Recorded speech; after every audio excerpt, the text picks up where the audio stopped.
미국의 어떤 마을에 한 제빵업자가 가까운 농장에서 버터를 사서 빵을 만들어 팔았습니다. 그런데 언제부터인가 버터의 크기가 점점 조금씩 줄어가는 것이었습니다. 하루는 그가 사온 버터를 저울에 올려놓고 달아보았습니다. 아니나 다를까 그 농장의 버터 무게가 많이 줄어 있었습니다. 화가 난 제빵업자는 버터 농장 주인을 고소했습니다. 그래서 그 버터 농장 주인이 재판을 받게 되었는데 판사가 그 농장 주인에게 이렇게 묻습니다. 당신의 농장에서는 어떤 저울을 사용하고 있습니까? 그러자 그는 이렇게 대답합니다. 저희는 저울을 사용하지 않습니다. 그러면 어떻게 버터의 무게를 재서 파느냐고 다시 물었습니다. 그러자 농장 주인은 그것은 간단합니다. 저희 버터는 제가 1파운드짜리 빵의 무게와 같게 만듭니다. 그럼 그 빵은 어디에서 사오는 겁니까? 그 농장 주인은 자신을 고소한 제빵업자를 가리키면서 저희는 늘 저기 서 있는 저 제빵업자에게서 1파운드짜리 빵을 사다가 먹습니다. 결국 버터의 양이 줄어든 이유는 제빵업자의 빵의 무게가 줄었기 때문임이 밝혀졌습니다. 우리에게 어떤 문제가 생기면 우리는 우리 자신에게서 원인을 찾거나 잘못을 인정하기보다 쉽게 다른 사람에게서 잘못을 찾고 다른 사람들을 비난하거나 탓하기 쉽습니다. 왜냐하면 우리는 우리 자신에게는 한없이 관대한 경향이 있고 다른 사람의 실수나 잘못에는 엄격한 경향이 있기 때문에 그렇습니다. 어떤 사람이 불안정하게 행동하면 침착하지 못하다고 지적하면서 자기 자신이 그러면 내가 조금 긴장했던 탓이라고 말합니다. 다른 이가 자신의 생각을 고집하면 고집불통이라고 비난하면서 자신이 어떤 생각을 고집하는 것은 자신이 가진 신념에 대한 단호한 결단이라고 말합니다. 다른 사람이 누군가에게 친절하면 아부를 한다고 치부하면서 자신이 남에게 잘하는 것은 인간관계 속에서 친화력이 있다고 말합니다. 다른 사람이 어떤 일을 하는데 시간이 오래 걸리면 일을 효과적으로 하지 못한다고 답답해하면서 자신이 같은 이유로 시간이 오래 걸리면 자신이 매사에 신중하기 때문에 그렇다라고 생각합니다. 누가 어떤 잘못을 자주 지적하면 까탈스러운 것이라고 말하며 자신이 하면 분별력이 있기 때문에 그렇다고 말합니다. 이처럼 우리는 우리 자신과 다른 이들의 잘못을 다르게 받아들인다는 것을 부정할 수는 없습니다. 그리고 또 우리는 다른 이들을 눈에 보이는 대로 쉽게 판단할 때도 많이 있습니다. 제2차 세계대전 중에 지휘관 한 명이 생명을 잃기 쉬운 전방에 나갈 지원자를 뽑고 있었습니다. 그 지휘관이 전방에 나갈 지원자는 2걸음 앞으로 나와 서라고 말하는 순간에 그의 부하 다른 한 명이 급한 전갈을 들고 들어오는 바람에 잠시 시선을 그 부하 쪽으로 돌리게 되었습니다. 그 지휘관이 전갈에 관한 이야기를 마치고 다시 장병들을 쳐다보니까 일렬로 늘어선 장병들의 행렬은 아무도 움직이지 않고 흐트러지지 않은 채 있었습니다. 그래서 그 지휘관은 화를 내며 장병들을 나무랬습니다. 그러나 그는 모든 장병이 2걸음 앞으로 다 나와 서 있었다는 것을 알아채지 못했습니다. 이렇듯 우리는 어떤 상황을 잘 알지 못하면서 남들을 섣불리 판단하는 경향도 있습니다. 그러나 우리는 다른 사람의 잘못을 지적하기 전에 우리 자신들부터 완전한 사람이 아니고 우리 역시 그 사람과는 다른 영역에서 또 부족한 점이 있고 약점이 있다는 것을 생각하고 또한 인정해야 합니다. 그래서 오히려 우리는 우리 자신들의 실수에는 엄격해야 하고 다른 사람들의 실수나 잘못에는 관대할 수 있어야 합니다. 왜냐하면 우리가 다른 사람을 판단한다면 우리 역시 같은 방법으로 다른 사람들로부터 판단을 받게 되기 때문입니다. 오늘 본문 말씀 1절, 2절에서 남을 판단하는 것에 대해서 주님은 이렇게 말씀하셨습니다. 비판을 받지 아니하려거든 비판하지 말라. 너희가 비판하는 그 비판으로 너희가 비판을 받을 것이요 너희가 헤아리는 그 헤아림으로 너희가 헤아림을 받을 것이니라. 한 여인이 간음 현장에서 많은 사람들과 예수님 앞에 잡혀온 이야기를 들어보셨을 것입니다. 율법 교사와 바리새인들은 예수님을 시험하고자 이 간음죄를 지은 여자를 어떻게 처벌해야 되는지 예수님께 물으며 예수님을 걸어 넘어뜨릴 기회로 여기고 주님께 대답을 요구합니다. 유대인이 지켜야 하는 모세 율법에 따르면 간음한 여자는 돌로 맞아 죽어야 했습니다. 그러나 예수님께서는 요한복음 8장 7절에 이에 일어나 이르시되 너희 중에 죄 없는 자가 먼저 돌로 치라 하시고 말씀하셨습니다. 그러자 아무도 죄를 짓지 않은 사람이 없었기 때문에 나이 많은 사람들로부터 한 사람씩 그 자리를 떠나기 시작했고 결국 그녀를 정죄하여 벌할 사람이 아무도 남아있지 않았습니다. 왜냐하면 그 누구도 죄를 짓지 않은 사람은 없기 때문에 그렇습니다. 이에 관해서 로마서 3장 10절에서 12절은 이렇게 말씀하고 있습니다. 기록된 바 의인은 없나니 하나도 없으며 깨닫는 자도 없고 하나님을 찾는 자도 없고 다 치우쳐 함께 무익하게 되고 선을 행하는 자는 없나니 하나도 없도다. 이 말씀에서 결국 우리는 모두 죄인이기 때문에 누구를 심판할 권리가 없고 오직 죄 없으신 예수님만이 우리의 유일한 재판관이라는 것을 알 수 있습니다. 그 주님께서 요한복음 8장 11절에서 그녀에게 이렇게 말씀하셨습니다. 예수께서 이르시되 나도 너를 정죄하지 아니하노니 가서 다시는 죄를 범하지 말라 하시니라. 의로우신 재판관이신 예수님께서도 그녀를 정죄하지도 판단하지도 않으셨는데 우리는 자주 우리의 편견과 선입견과 고정관념에 따라서 사람들을 판단합니다. 우리가 이렇게 다른 사람들을 쉽게 판단하는 이유는 우리가 그 사람보다 더 많이 알고 더 나은 사람이고 더 상식적이라는 자부심과 교만함이 우리 마음 안에 있기 때문입니다. 그래서 우리는 누군가를 판단하기 전에 먼저 우리 자신을 돌아보아야 합니다. 오늘 말씀 3절에서 5절에 어찌하여 형제의 눈 속에 있는 티는 보고 내 눈 속에 있는 들보는 깨닫지 못하느냐. 보라 내 눈 속에 있는 들보가 있는데 어찌하여 형제에게 말하기를 나로 내 눈 속에 있는 티를 빼게 하라 하겠느냐. 외식하는 자여 먼저 내 눈 속에서 들보를 빼어라. 그 후에야 밝히 보고 형제의 눈에서 티를 빼리라. 공생애를 시작하시기 전에 목수였던 예수님께서는 주로 나무를 가지고 일하셨기 때문에 나무를 자르거나 켜면서 나온 톱밥가루가 눈에 들어가는 일이 자주 있으셨기 때문에 다른 이의 눈에 들어간 이런 작은 티를 빼주기 위해서 상대방은 더 눈이 밝아야 그 작은 티를 뺄 수 있다고 말씀하고 있는 것입니다. 그런데 만약 티를 빼주겠다는 사람의 눈에 그 눈을 완전히 가리고 있는 들보 같은 그렇게 큰 나무가 눈을 가리고 있다면 어떻게 다른 사람의 눈에서 작은 것을 빼줄 수가 있냐고 반문하시는 것입니다. 결국 이 말씀은 다른 사람들의 작은 결점을 찾아내서 지적하는 바리새인들의 눈을 가리고 있는 자신들의 큰 결점부터 제거해야 된다는 것을 말씀하고 있습니다.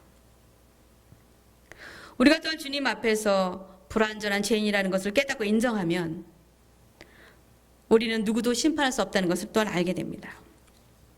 그러나 우리가 연약한 인간이기 때문에 우리에게 어려움을 겪게 하고 아픔과 고통을 주고 우리를 부당하게 대우하거나 우리가 처한 환경을 빌미로 야비하게 우리를 이용할 때 우리는 그런 사람들의 비양심적인 행동을 판단하고 불평하며 비난하지 않을 수 없습니다. 그러나 오늘 말씀을 통해서 우리는 그들이 올바른 삶을 살아갈 수 있도록 기도해주고 그들을 향한 비난의 말을 삼가해야 된다는 것을 깨닫게 됩니다. 그들이 행한 올바르지 못하고 우리들 눈에 눈물 나게 한 일들은 하나님께서 하나님의 방법으로 심판하실 것이기 때문에 우리 역시도 또한 그들과 크게 다르지 않게 비난받아야 하는 잘못을 저지르는 죄인임을 기억해야 할 것입니다. 그러나 우리 인간이 가지고 있는 기본적인 감정과 본성이 있기 때문에 이런 사람들을 비판하지 않고 진심으로 기도해 주는 것은 쉽지 않습니다. 그래서 사도 바울은 로마서 7장 21절 24절에 이렇게 고백합니다. 그러므로 내가 한 법을 깨달았노니 곧 선을 행하기 원하는 나에게 악이 함께 있는 것이로다. 내 속사람으로는 하나님의 법을 즐거워하되 내 지체 속에서 한 다른 법이 내 마음의 법과 싸워 내 지체 속에 있는 죄의 법으로 나를 사로잡는 것을 보는도다. 오라 나는 곤고한 사람이로다. 이 사망의 몸에서 누가 나를 건져내랴.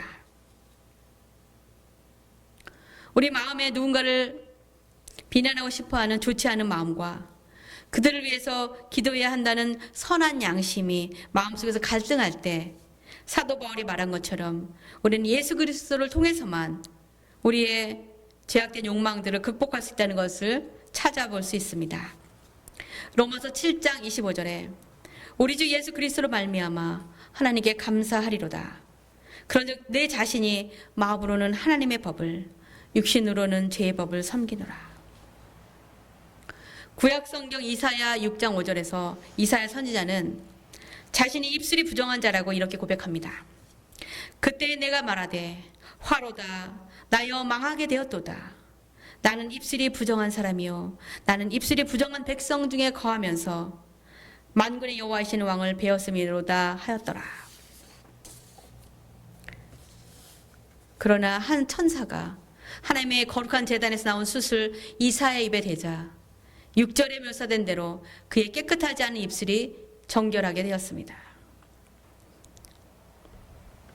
6절 말씀에 그때의 수랍 중에 하나가 부젓가락으로 제단에서 집은 바 핀 숯을 손에 가지고 내게로 날아와서 그것을 내 입술에 대며 이르되 보라 이것이 내 입에 닿았으니 내 악이 제하여졌고 내 죄가 사하여졌느니라 하더라. 우리는 이처럼 말씀을 통해서 우리의 죄가 예수 그리스도를 통해서 씻겨짐에 따라서 그리고 하나님의 거룩한 성령의 역사하심으로 우리의 더러운 입술과 마음을 닦아낼 수 있음을 알 수 있습니다. 우리는 매일 여러 사람들을 만나며 함께 살아가지만 우리가 만나는 사람들이 모두 우리 마음에 들 수는 없습니다. 그들 중 어떤 사람들은 우리들에게 말이나 행동으로 상처를 주고 가슴 아프게 하기도 하고 우리 약점과 부족한 점을 들추어내서 비난함으로 우리를 창피하고 부끄럽게 하기도 합니다. 그러나 그러한 사람들을 공격하기 위해서 우리도 그들의 더 큰 잘못을 찾아내는 것이 아니라 그들을 위해서 기도할 때 하나님은 그들의 행동을 바꿔주시는 것이 아니라 그들을 향한 우리의 마음을 변화시켜 주십니다. 우리의 정죄하고 미워하고 대받아치고 싶어하는 강팍한 마음을 녹이셔서 우리가 그들을 바라보는 시선에 긍휼함을 부어주시고 그들의 삐뚤어진 마음속에 숨어있는 그들의 연약한 모습을 보게 하심으로 그들을 더 큰 관용과 사랑으로 이해하고 품을 수 있는 넓고 부드러운 마음을 우리에게 갖게 해 주시는 것입니다. 그것은 우리가 그들의 죄와 영혼을 판단하지 않고 포용하도록 해주시는 놀라운 성령의 역사입니다. 로버트 에드워드 리 장군은 미국의 남북전쟁 당시에 남북은 사령관으로 취임해서 북군을 상대로 싸웠습니다. 그러나 1865년 4월 9일 그는 더 이상 동족끼리 피를 흘리며 싸우는 것은 아무런 의미가 없고 잔인한 일일 뿐이라며 북군에게 항복함으로 4년 동안의 남북전쟁이 막을 내리게 되었습니다. 그런데 그 당시 리 장군에게는 윌리엄 화이팅이라는 라이벌격인 장군이 있었습니다. 화이팅 장군은 로버트 리 장군이 너무나 인기가 좋고 훌륭한 장군이었기 때문에 마음속에 질투가 생겨났습니다. 그래서 그 리 장군에 대한 나쁜 소문을 퍼뜨리고 비방했기 때문에 리 장군의 마음은 몹시 상처받고 괴로웠습니다. 그런데 어느 날 대통령이 리 장군에게 물었습니다. 리 장군, 그대는 화이팅 장군을 어떻게 생각하시오? 화이팅 장군이 자신에게 한 행동에 대해 대통령에게 해명하고 호소할 수 있는 절호의 기회가 왔지만 로버트 리 장군은 주저하지 않고 이렇게 대답했습니다. 각하, 화이팅 장군은 이 시대에서 볼 수 없는 가장 능력 있고 신뢰할 만한 사람입니다. 리 장군의 대답을 들은 대통령은 의외라는 듯 다시 장군에게 반문했습니다. 화이팅 장군은 그대에 대해서 좋지 못한 이야기를 많이 한 것으로 알고 있는데 장군이 그렇게 대답하니 믿기 어렵군요. 어떻게 그렇게 대답할 수 있습니까? 이때 로버트 리 장군이 대답했습니다.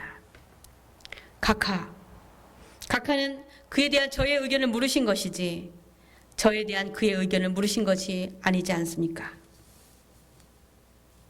리 장군은 화이팅 장군의 비방과 비판에도 불구하고 그 자신은 화이팅 장군의 잘못을 비난하는 것이 아니라 자기의 개인적인 감정을 배제하고 대통령이 평가해야 할 기준에서 객관적으로 화이팅 장군을 평가하였다는 점에서 그의 위대함이 드러나는 것입니다. 미국의 기독교 복음주의 교회 목사이면서 달라스 신학교의 4대 총장인 찰스 스윈들은 우리가 다른 사람들을 비판하지 말아야 할 7가지 이유를 다음과 같이 말했습니다. 첫째로, 우리는 모든 사실을 다 알지 못한다. 둘째, 우리는 그들의 동기를 완전히 이해하지 못한다. 셋째, 우리는 완전히 객관적으로 사고할 수 없다. 넷째, 우리가 똑같은 그들의 상황에 있지 않으면 정확하게 알 수 없다. 다섯째, 우리가 분명 보지 못하는 부분이 있다. 여섯째, 우리에게는 편견이 있고 그 편견 때문에 우리의 시야가 흐려질 수 있다. 일곱째, 우리는 불완전하고 일관성이 없다. 마지막으로 오늘 본문 말씀 6절에 거룩한 것을 개에게 주지 말며 너희 진주를 돼지 앞에 던지지 말라. 그들이 그것을 발로 밟고 돌이켜 너희를 찢어 상하게 할까 염려하라. 이 말씀은 주님께서 아무리 옳은 말씀을 하셔도 드리려고 하지 않는 소위 하나님의 말씀을 잘 알고 지킨다고 자부하는 바리새인들과 서기관들과 율법 학자들에게 비유로 하신 말씀입니다. 유대인들은 이방인들을 동물인 개로 간주했고 모세 율법에 돼지는 가장 부정한 동물로 이스라엘 사람들이 매우 혐오했습니다. 그런 그들이 자신들의 눈을 덮고 가리고 있는 들보 같은 이물질은 제하지 않고 다른 사람들에게 있는 작은 흠을 찾아내어 없애주겠다고 하자 주님께서 그들이 경멸하는 동물들에 그들을 비유하신 것입니다. 아무리 천국 복음과 메시아이신 예수 그리스도를 통한 구원의 도를 전해도 그들의 들보로 가리워진 눈은 메시아를 알아보지 못하고 예수를 채찍질하고 때리고 찔러서 거룩하신 하나님의 아들을 찢어 상하게 하고 결국 십자가에 못 박으라고 요구하는 그들이심을 아셨기 때문에 주님은 오늘 이렇게 말씀하신 것입니다. 우리가 예수의 이름과 능력을 아무리 전하려 해도 들으려 하지 않고 오히려 비난하고 힐난하며 복음을 거부하는 자들에게는 신발에 묻은 먼지를 털듯 거룩한 것을 줄 필요가 없다고 마가복음 6장 11절에 어느 곳에든지 너희를 영접하지 아니하고 너희 말을 듣지도 아니하거든 거기서 나갈 때에 발 아래 먼지를 떨어버려 그들에게 증거를 삼으라 하고 주님께서 제자들에게 말씀하셨습니다. 우리에게 상처를 준 사람들을 판단할 때 우리는 그들에 대해 불평하고 비난하기 쉽습니다. 우리가 그들을 비난할 때 우리 마음 안에 다시 그 상처의 기억으로 인한 분노가 다시 일어날 수 있고, 우리의 가슴 아팠던 순간들이 떠올라서 우리는 평화를 잃고 마음의 미움이 다시 생길 수 있습니다. 그러므로 우리는 사람들을 비난하거나 판단하는 대신에 그 사람의 약점과 상처와 단점을 이해하도록 노력하고 또한 그들을 위해 기도해야 합니다. 그리고 또한 우리 자신에게도 다른 사람들이 이해하지 못하고 싫어하는 것들이 모두 있다는 것을 또한 인정하고 깨달아야 합니다. 우리는 다른 이들을 비판하고 판단하고자 하는 우리의 마음속 어두운 생각들을 주님이 가르쳐 주신 말씀과 성령의 역사하심으로 극복하고 이겨낼 수 있습니다. 마태복음 5장 7절에 주님께서 이렇게 말씀하셨습니다. 긍휼히 여기는 자는 복이 있나니 그들이 긍휼히 여김을 받을 것이요. 저는 저와 여러분이 다른 사람들의 부족한 부분과 나쁜 부분들을 보고 비판하는 것을 이제 멈추고 그들을 위해서 기도해주고 긍휼히 여김으로 우리도 사람들에게 그리고 주님께 긍휼히 여김을 받는 자들이 되시기를 주님의 이름으로 축원합니다. 기도하시겠습니다.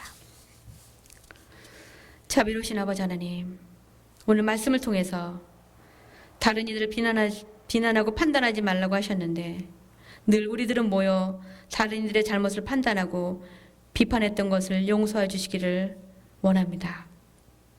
이제부터는 우리 자신도 다른 사람들 못지않게 부족하고 연약하고 흠이 많은 자임을 깨닫고 더 열린 마음으로 이제부터는 나를 힘들게 하고 피해를 주는 자들이 올바른 삶을 살아가도록 기도해 주므로 다른 이들을 판단하는 죄를 짓지 않고 승리할 수 있도록 성령님의 도우심과 인도하심을 구합니다. 이 모든 말씀을 죄인된 우리에게 긍휼을 베풀어 주신 예수 그리스도의 은혜로우신 이름 받들어 간절히 기도합나이다. 아멘.